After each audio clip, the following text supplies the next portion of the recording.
សួស្តីអ្នកទាំងអស់គ្នាថ្ងៃនេះសូមស្វាគមន៍មកកាន់ដំណើរកម្សាន្តឆ្ពោះទៅកាន់ទឹកធ្លាក់ថ្មក្រានៅទីនោះផងដែរយើងឃើញមានទេសភាពតាមដងផ្លូវពិតជាស្រស់ស្អាតមែនទែនយើងធ្វើដំណើរនៅតាមផ្លូវយើងក៏បានឃើញអ្នក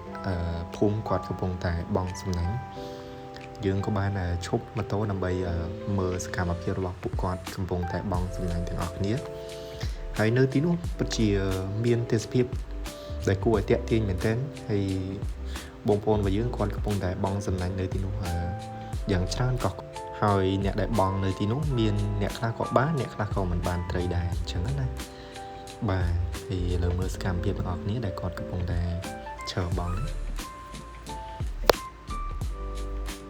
បាទទឹកនៅទីនេះធំមែនទែនអមដោយភ្នំព័ទ្ធជុំវិញបាទនេះគឺជាតាមផ្លូវដែលយើងបន្តដំណើរទៅមុខទៀតដែលមានយើងថត drone ពីខាងលើទៅបាទមើលសកម្មភាពដែលយើងកំពុងតែជិះម៉ូតូទៅនៅតំបន់នេះសម្បូរទៅដោយភ្នំព័ទ្ធជុំវិញនេះតាមផ្លូវដែលយើងទៅទឹកធ្លាក់ប៉ោយតាជាបាទហើយសម្រាប់កន្លែងនេះវិញគឺយើងកំពុងតែរៀបចំទាក់ទងនឹងការរៀបចំសម្ភារៈបោះតង់ក៏ដូចជាកៅអីតុ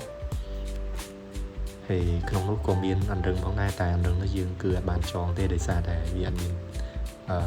ទីធ្លាឬមួយក៏កន្លែងដែលសម្រាប់ឲ្យយើងចងរឹងបានអញ្ចឹងណាព្រោះនៅនោះយើងសម្រាប់តែបោះតង់ហើយនេះគឺសកម្មភាពដែលយើងថតពីខាងលើទៅគឺមានសភាពស្អាតមែនទែនព្រោះយើងនៅកន្លែងដែលយើងបោះតង់គឺពុកពេញទៅដោយភ្នំព័ទ្ធជុំវិញហើយទេសភាពគឺខៀវស្រងាត់តែម្ដងខែនេះបាទហើយកន្លែងនេះគេកំពុងតែធ្វើថ្មីផងដែរបច្ចុប្បន្នធ្វើបន្ថែមថ្មីនេះសកម្មភាពដែលខ្ញុំហើយនឹងគ្នារបស់ខ្ញុំកំពុងតែរៀបចំធ្វើម្ហូបល្ងាចនេះគឺយើងធ្វើ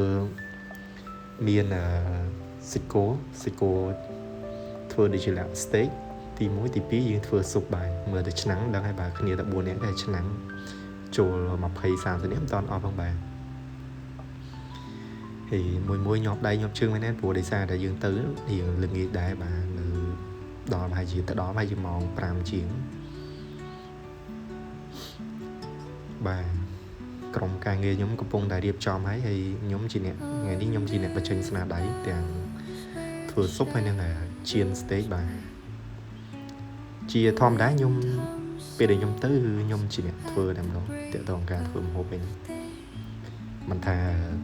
ទៅម្នាក់ឯងឬមួយក៏ទៅមានគ្នាគឺខ្ញុំតែងតែធ្វើជានិច្ចបាទហើយហ្នឹងហើយស៊ុបរបស់យើងមានតែតិចតួចប៉ុណ្ណឹងមានសាច់មានបង្គាមានមឹកបាទហើយចាំមើលដល់សកម្មភាពបន្តនៅពេលយប់បាទសកម្មភាពរបស់យើងបន្តនៅពេលយប់បាទហើយសកម្មភាពរបស់យើងបន្តនៅពេលយប់នេះគឺយើងបង្វិលលេងហ្គេមបាទបង្វិលតែរកអ្នកផឹកបាទតែនៅពេលដែលកន្លែងនេះគឺយើងគឺតម្រូវឲ្យផឹកទាំងអស់គ្នាបាទគឺជុលកែវផឹកទាំងអស់គ្នាបាទសុំយាយហើយមានវគ្គផឹកបន្តទៀតកន្លែងនេះគឺយើងកំពុងតែញ៉ាំអីជុំគ្នាសុកហ្នឹងក៏មានពុះមកតាមខ្សែទឹកណាព្រោះដោយសារនៅតំបន់នេះតំបន់ភ្នំនេះទៅក៏នៅមានទឹកអូនេះខ្ទង់ខែចំយាចេញសាក់ថ្មជីវិតលើកទី1បាទនេះគឺកូនពស់ដែលយើងអត់គួរអីទេព្រោះដោយសារមកតាមទឹកពេលយប់យើងមើលអត់សូវឃើញច្បាស់ដែរហើយកន្លែងនេះវិញនៅពេលដែលយើងញ៉ាំអីនៅក្រោមសុកក៏មានមេឃភ្លៀងគឺអត់មានរាំងតែម្ដងបាទគឺនៅដល់យប់ដូចជាពេលដែលយើងនៅក្រោមដូចក្នុងម៉ោង11ជាងហ្នឹងគឺមេឃភ្លៀងយកតែម្ដងភ្លៀងរហូតដល់យើងនៅអង្គុយនឹងអត់បានយើងក៏ឡើងមកអង្គុយនៅកញ្ចក់បាទគឺភ្លៀងរហូតតតែម៉ោង1ជាងបានជប់ភ្លៀងបាទហើយនេះសកម្មភាពរបស់យើងពេលព្រលឹមឡើងបាទមកអង្គុយ relax លេងនៅខាងក្រោយលក្ខណៈថានៅខាងមុខបឹងឈូកណាបាទមាន